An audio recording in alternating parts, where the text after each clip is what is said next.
want to talk to them. Right. Well, welcome to the COVID-19 update on Good Friday. Just so that you know, while this is being broadcast live, we'll also be having this available on Welzesta and rebroadcast on channel 1390.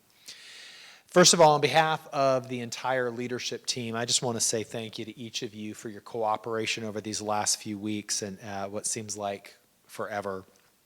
I know it's been really difficult for you, just as it has been difficult for us, and we just appreciate cooperation and your understanding in the midst of really unusual times.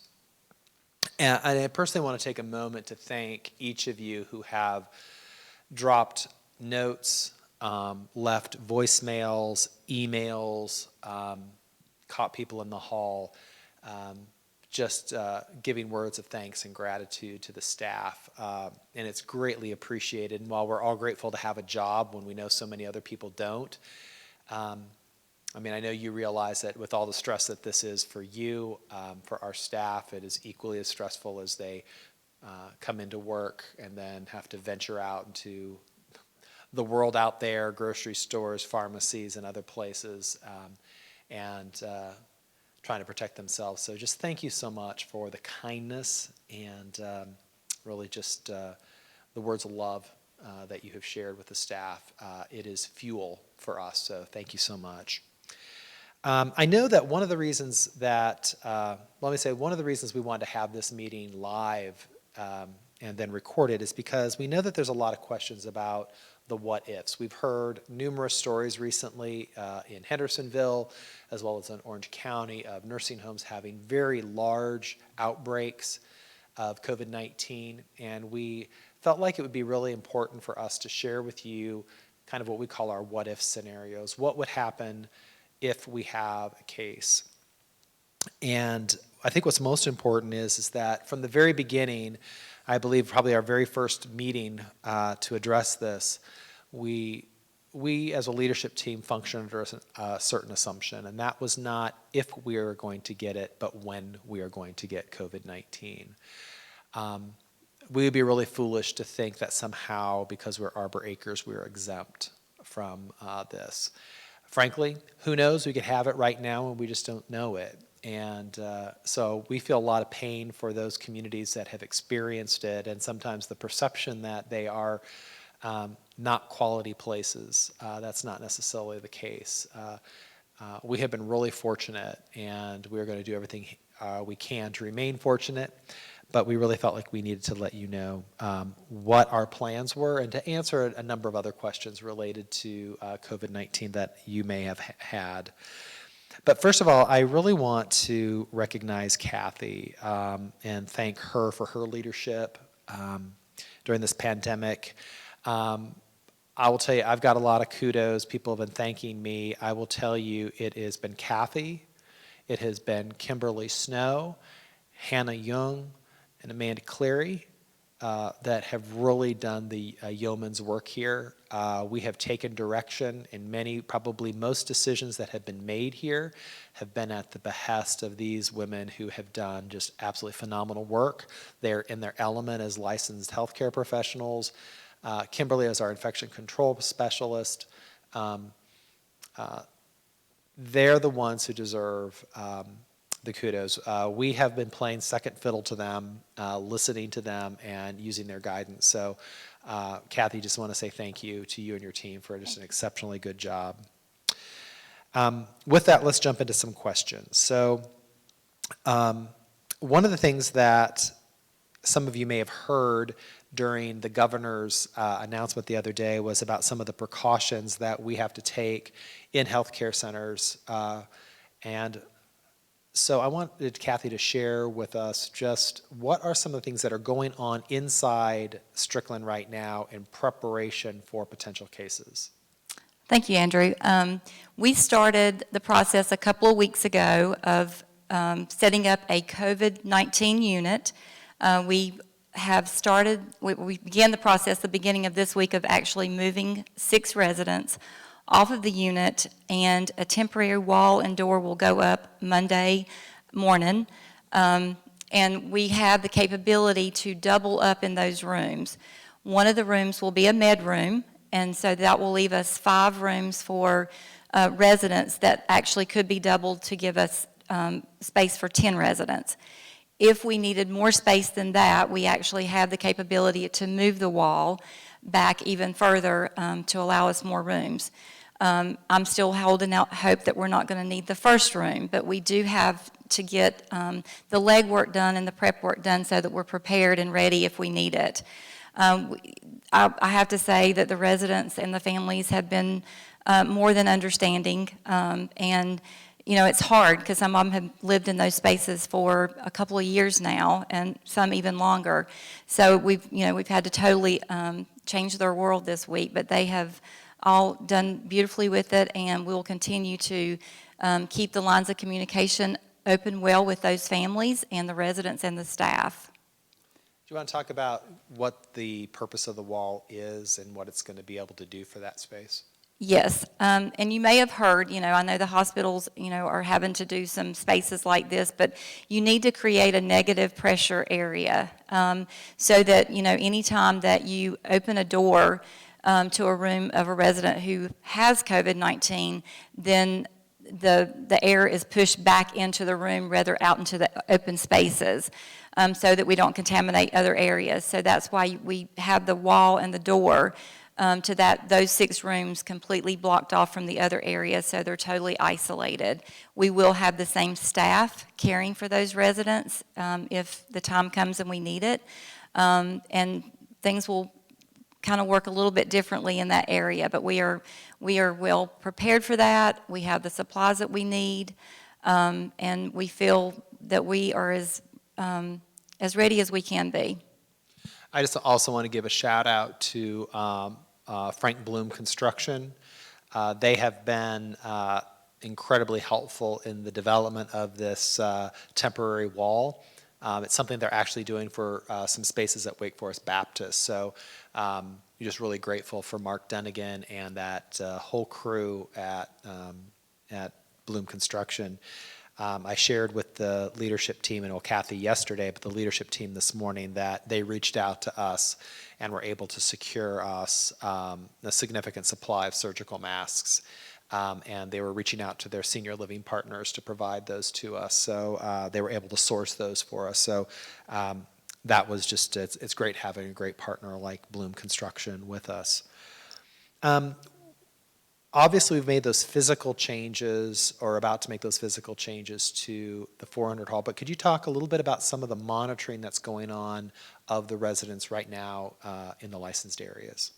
Yes, so we began a few weeks ago. I'm sure everybody is aware by now that any staff member or resident that leaves campus and comes back, or any staff member that's coming into work, has their temperature checked before entering the gate and before starting their work, of course. They are also monitored for any signs and symptoms of respiratory, shortness of breath, fever. We are also, for the residents living in Strickland Place and Asbury Place, we are checking their temperature every single day. We are also checking their pulse ox, which lets us know what their oxygen level is, and also monitoring for any signs and symptoms of the COVID-19. And I'm happy to say that right now we don't have any. And we will continue. If things will change a little bit, if we do get our first case, then each resident will have their temperature and their pulse ox monitored every shift. But for right now, it's every day. Also, can you share with some of the new requirements that Hannah Young, our healthcare administrator, is required to go through now in terms of monitoring staff, both where they work and then what we're doing on a daily basis with all staff? Yes, so the health department requires now that we have to have a running list of every employee that we have, if they have a second job, where that job is, and that's reported to the local health department. And what they do with that information is, if we had an employee here who also works at Baptist Hospital and they worked with a patient or was Exposed. Thank you, exposed to COVID-19, then they are required to contact us, and then we can, decide then what we need to do if we're going to continue to let the employee work, or they're going to have to be quarantined to their home, which is what we would do. We would not allow anybody to work that has been exposed.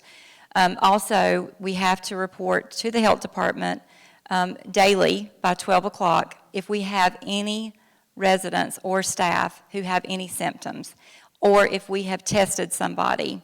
And so then they are monitoring that until we have the test results back. And that report is sent in daily. So do you want to talk a little bit about the testing? I think there's a lot of confusion about when people are tested, our staff being tested, residents being tested. So do you want to kind of remind people of what the current situation is and rules around testing? Yes, you actually do have to have symptoms before you can be tested, and you have to have a physician's order. We are working with Chris Herman has been working with the local health department, and we do have tests here. We have not had to test anybody so far. But if we do, we have been told that we will be able to work with the local health department and get the results back much quicker than just through our current lab company. But you do have to have actual symptoms. It can't just be that we think somebody might have been exposed or might have a symptom. They have to, have actual symptoms in order to get the testing done. So I think you can see some of the challenge of why we say when and not if, because we have no way of testing the staff as they come in on a daily basis to say, have they been exposed or not? So every day, that's why we're doing the temperature checks, doing these other monitorings, as well as the wearing of the mask. So the reality is that there's a possibility that this could happen to us, and we just want you to be aware of that. Exactly, and I'll just add that, I know that we've had some residents ask, about our staff that are allowed to leave campus. Well, we have no way to house everybody here, of course. And so they did have to sign a paper, so they understood that they are essential staff, and that we have asked them that when they leave work to please, go straight home.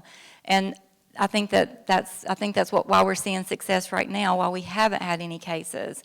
That doesn't mean that we're not going to, but I think that right now we're doing everything possible that we can to prevent any cases here on campus.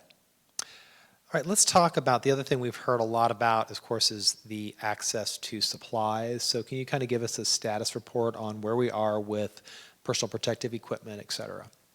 I don't think anybody can say that they have an abundance of supplies, because it's really hard to know if we have one case or if we had 15 cases, would we have enough?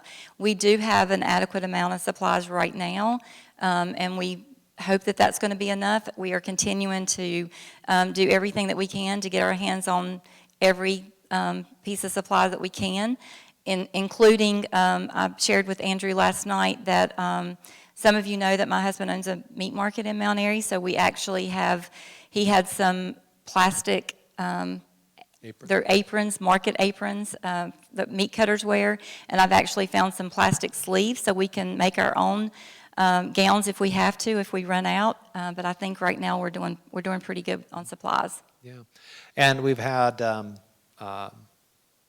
we've created our own little sweatshop here at Arbor Acres. I know Kathy's mom has been sewing. I think Ken Boyle's wife has been sewing. My wife has been sewing. I'm probably violating labor laws with my small children, helping my wife. I have a sister in Nebraska that has been making masks. So if you see these wonderful self-made face masks that some of the staff are wearing around, they are original creations by our very own sweatshop, and we've had a number of residents that have participated in helping with that, and resident family members, and actually a friend of Martha Murphy's has helped. So I'm sure I'm dropping a whole bunch of people, but we've been really grateful for those people who have helped out. So we've talked about if we have a case in healthcare. Fortunately, we have all private rooms, so we'd be able to isolate them in place, and then at some point so if we suspected they're already isolated, and then we would have them tested, Then if they had a positive test, we would move them to the 400 wing where we're creating the ward. So that's how the process would work.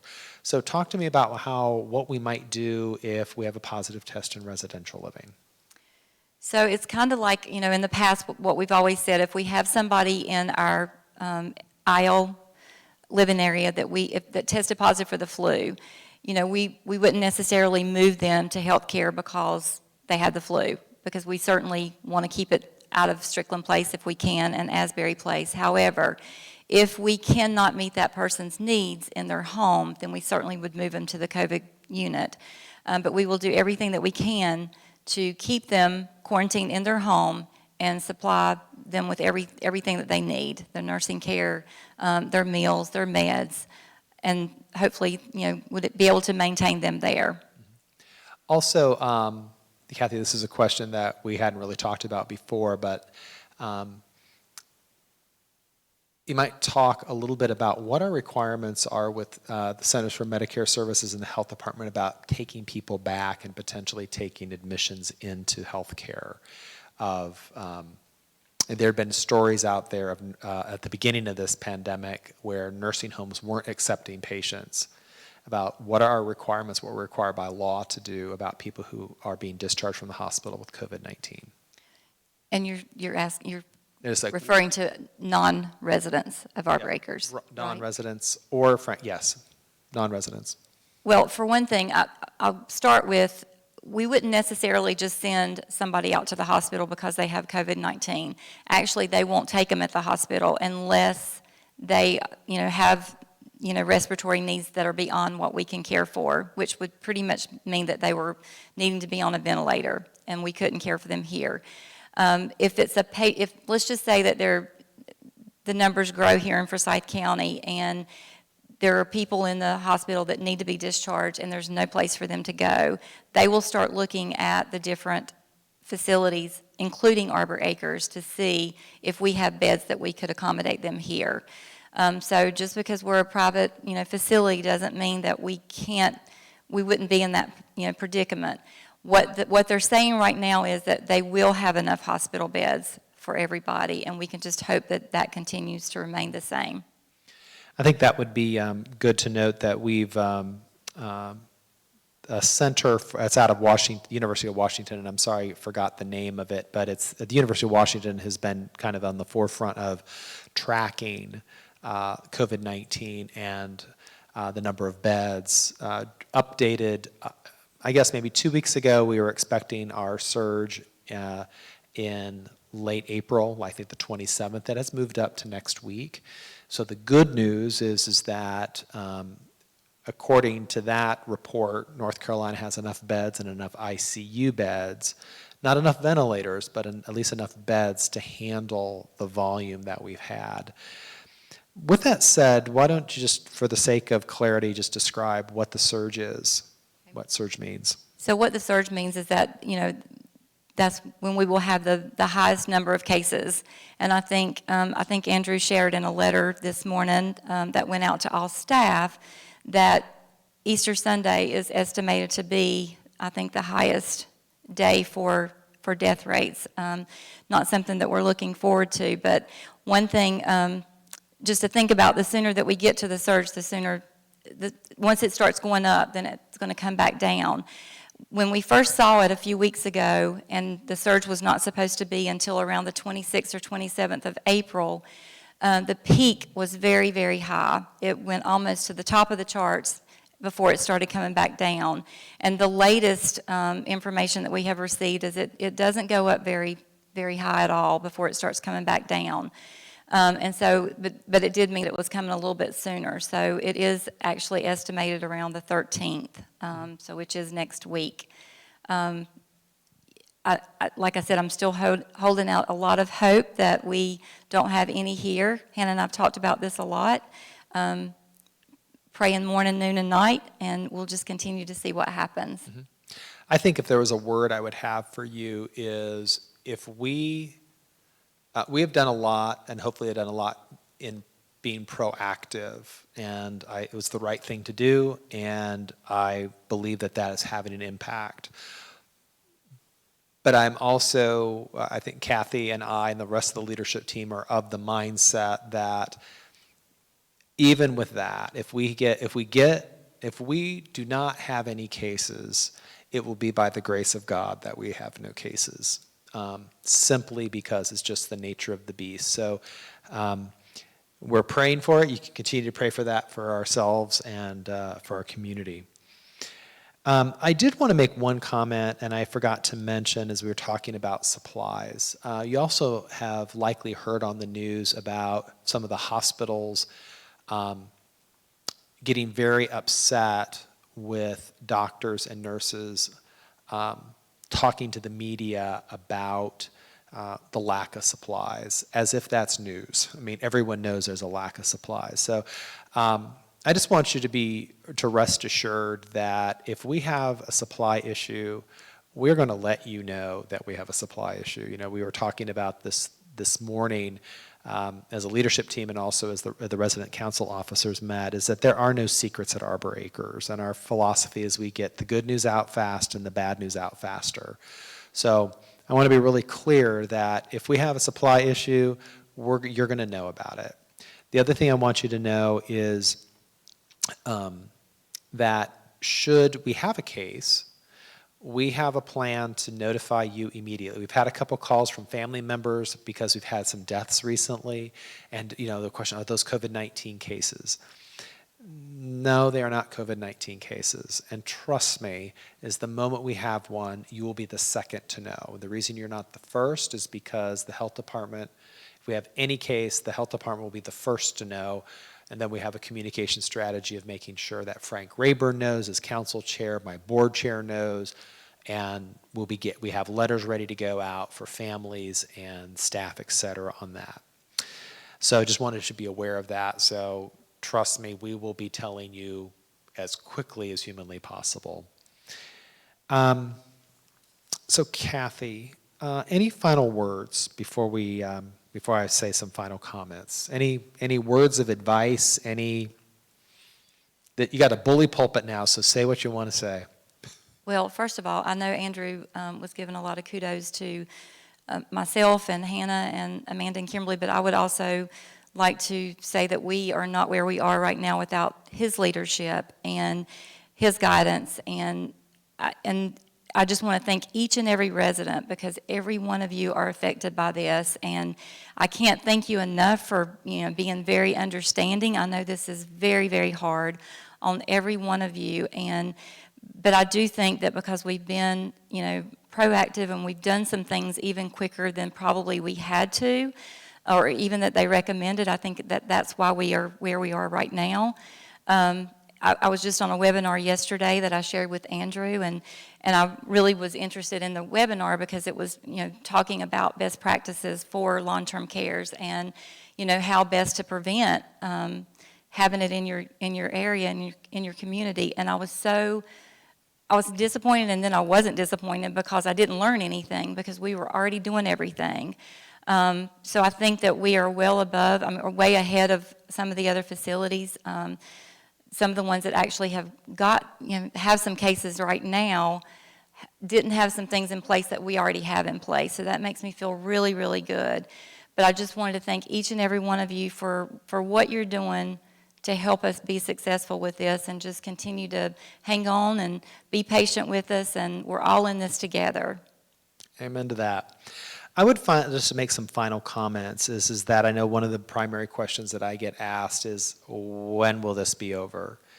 And I will just share with you, frankly, the conversation that I had with resident council officers, and because Dr. Sayers is part of that.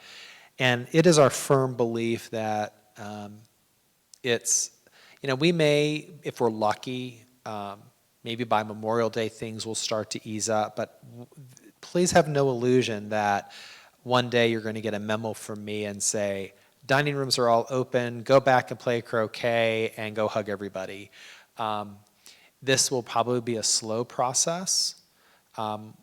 Our commitment is that we will follow the CDC and the health department guidelines, and we will adjust as we can. And I think the other thing just mentally that we all need to be prepared for is we are likely to do this again in the fall. I just think the reality is that there is no vaccine. There will not be a vaccine by this fall unless by some miracle that happens. We're likely to do this again. So what we need right now more than anything else is just endurance. As I try to think about this for myself, as I've looked at the last few weeks, and then I compare that to what's going on in Italy, what's going on in New York, and when you see images of, in America today, there's a picture on the web of a bulldozer creating mass grave in New York, which is totally hard to believe. I had to realize is that what we have suffered is a massive inconvenience at this point. In the most part, it's been inconvenience. COVID-19 has touched some of our family members. It's touched, I have a niece who's got it. And I know that some may have losses, but for the vast majority, this has been really, really inconvenient. And thank God that is the worst it's been. It's been an inconvenience for us. And we need to thank God that that's the worst it's been. And so I just want to put that sense of reality out there and just to state that. But with that, I want to say again, on behalf of Kathy and myself, thank you for all your patience, for your adjustment, for waiting for the other shoe to drop that seems to keep you. You'd think the shoe has dropped and all the shoes could drop that are dropping. I can't think of what the next shoe might be that would drop, but thank you for your patience and your endurance. And be sure when you have those opportunities to tell the staff thank you. Man, that is fuel for the engine here at Arbor Acres. And we are so grateful for those kind words to the dining staff, to the housekeeping, maintenance guys, everybody. They really do love you and love serving you. And man, those words mean everything to them. So thank you so much. And with that, have a wonderful, wonderful Good Friday and a wonderful Easter. Thanks much. Thank you.